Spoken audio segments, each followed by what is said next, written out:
Jacob has now revealed to them that he is their brother. He is not just the governor of Egypt. He's not just the one in control. He is the one that they sold into slavery. And he reveals this to them, sends them on their way with the blessing of Pharaoh to go get their father and to bring everybody down to Egypt as a place to dwell and to survive the famine, for it has only begun.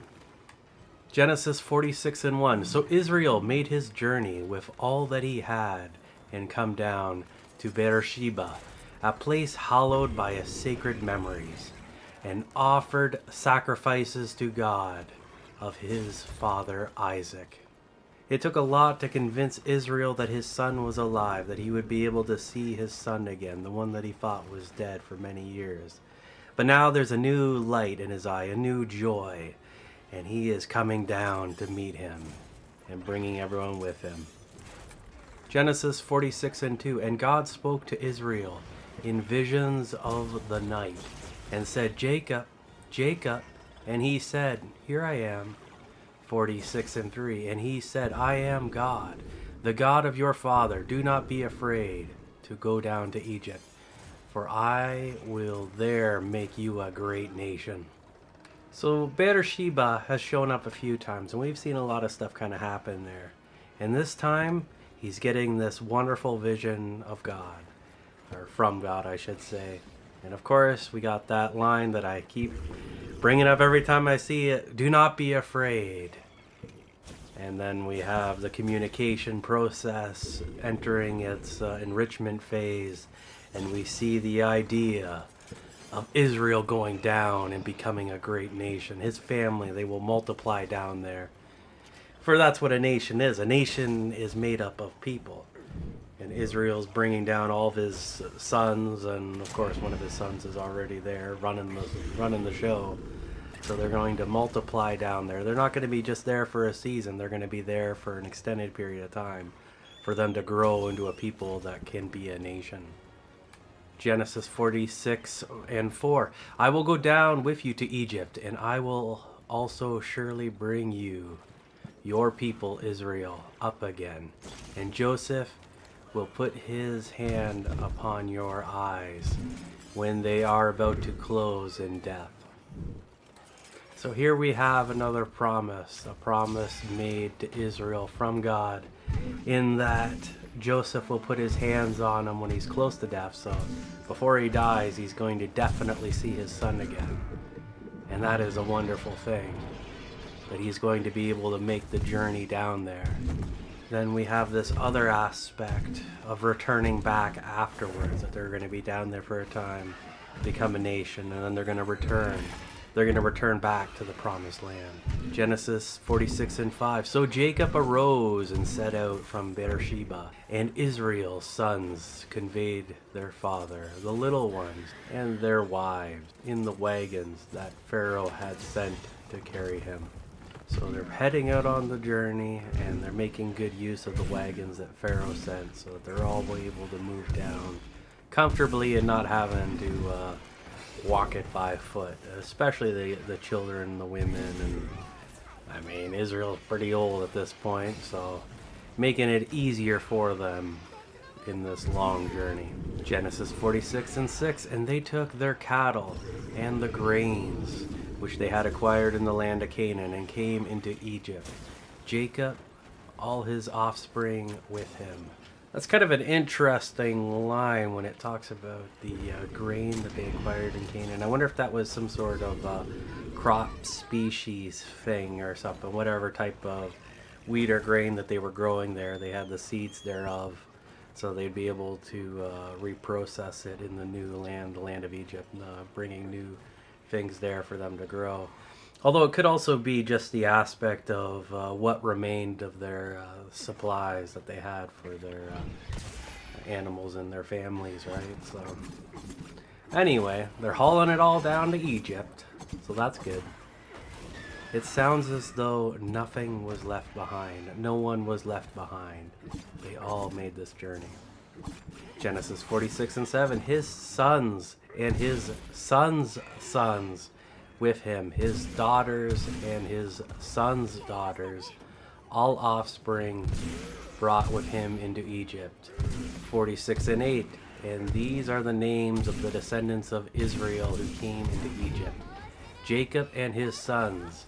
Reuben, Jacob's firstborn. Well, it looks like we're going to do another genealogy here and name all the people that are coming down.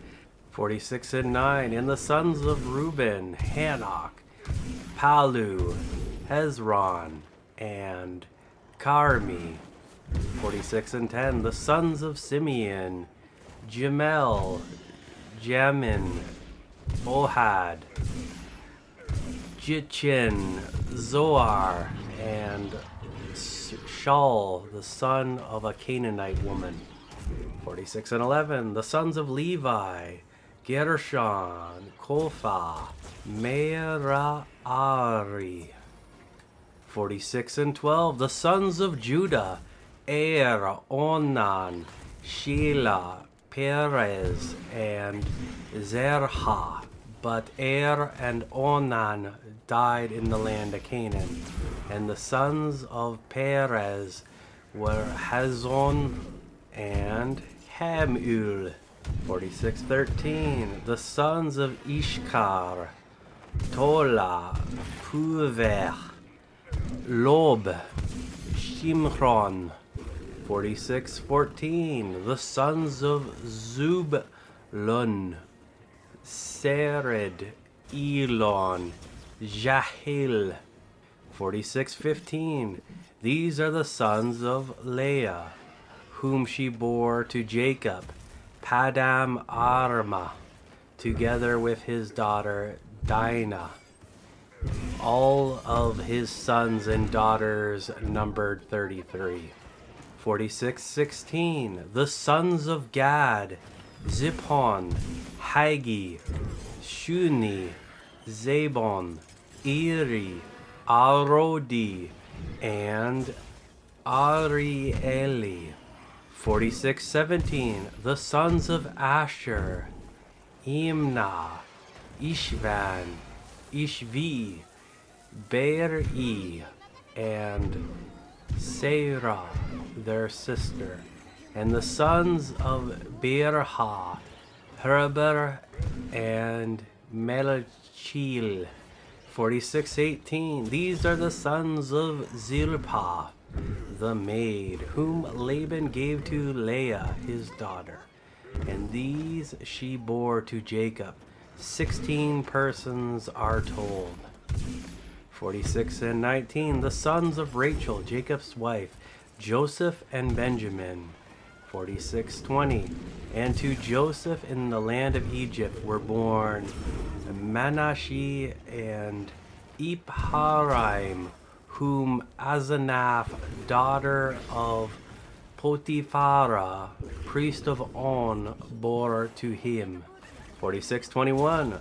And the sons of Benjamin, Bela, Belchir, Ishbel, Gera, Narman, In, Rosh, Mupium, Hupium, and Ard.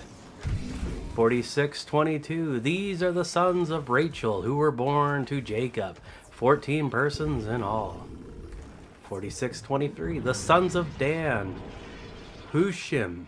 46:24. The sons of Naphtali, Chazel, Guni, Jerzer, and Shilem. 46:25. These are the sons of Bilhah, the maid, whom Laban gave to Rachel his daughter, and she bore these to Jacob, 7 persons in all. 46:26. All the persons who came with Jacob into Egypt, who were his own offspring, not counting the wives of Jacob's sons, were 66 persons all told. 66 people excluding the wives, so that's definitely a lot of people. That is a very good sized family that Israel is bringing down to Egypt. He's very successful in the fruits of his loins. Genesis 46:27. And the sons of Joseph, who were born in Egypt were two persons. All the persons in the house of Jacob, including Joseph and Jacob himself, who came into Egypt, were 70. Well, as we know, the number 7 is like the number of completion. That's why we have the 7 days in the creation. And he gets it all done in 6, and then we have the 7th. That's the day of rest. It's like one of those numbers. I don't really know much of like the whole Bible numbering stuff and the significance of numbers, but I do know enough to know that 7 is a number of completion. So we have the 66 becoming 70 when they go into Egypt. So that is a completed act, right? It wasn't just some random number of people, right? That there was some significance to this for God was setting it all up. And he likes to do that kind of thing. A little bit of artistic flair and along with consistency. We always see a lot of consistent stuff in the Bible and patterns that repeat themselves. For that's just the way God likes to operate. He likes to repeat something multiple times. So hopefully we understand it at some point in time, and that's just the way it is for our benefit. Genesis 46:28. And he sent Judah before him to Joseph, to direct him to Goshen, and to meet him there. And they came into the land of Goshen. We see a lot of trust in Judah. He seems to be someone that's really trustable, and Israel likes to get him to look after things. And here we go. He's sending him ahead as a scout to kind of find the right location, to talk to his brother and figure out exactly where Goshen is, to try to bring the whole group in. Logistically, this makes a whole lot of sense to kind of find the spot as to get closer. That way they end up exactly where the Egyptians want them to be. Genesis 46:29. Then Joseph made ready his chariot and went up to meet Israel, his father, in Goshen. And he presented himself and gave distinct evidence of himself to him, that he was Joseph, and each fell on each other's neck and wept on his neck a good while. Here we have a tear-filled reunion between a son and his father. A reunion that both of them thought would never happen, would never occur. And of course it lasts a prolonged period of time, for they missed each other greatly and have been apart for so long, so many years. But now they're together again. Genesis 46:30. And Israel said to Joseph, now let me die, since I have seen your face and know that you are still alive. Well, there we go. Time to throw in the towel and end corporeal existence. That just seems a little bit extreme. I don't think he was that near death, was he? Genesis 46:31. Joseph said to his brothers and to his father's household, I will go up and tell Pharaoh and say to him, my brothers and my father's household who were in the land of Canaan have come to me. They have been reunited, and they've been reunited for a moment, enough to shed some tears. But again, Joseph has to move on. He needs to go inform Pharaoh of the situation before he's able to return. So they only got to get together there for a small amount of time.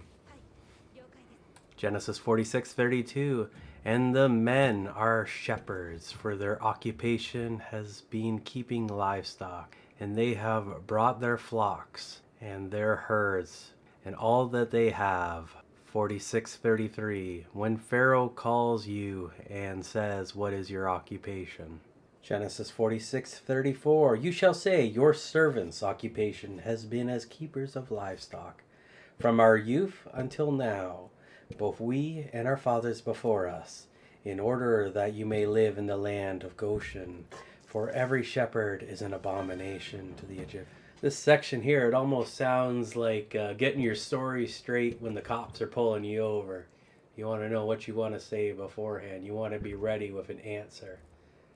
And here's the answer, that they are shepherds. The Egyptians, they're not really big on shepherds. They're an abomination. Abomination, that's pretty much as bad as something can be, right? It's kind of a very intense word, an intense dislike. It's a very severe wording that, An Egyptian would not be caught dead being a shepherd, so to say. It is just the worst thing imaginable. And of course, the people of Israel are all shepherds. And even if they aren't all shepherds, they're going to claim to be, and that way they can dwell in the land of Goshen, that they don't get reallocated in some other form of occupation, some sort of other means of livelihood or whatever. So this is them kind of getting their story straight for when they get their job interview from the Pharaoh. And there you have it. We are at the end of another chapter.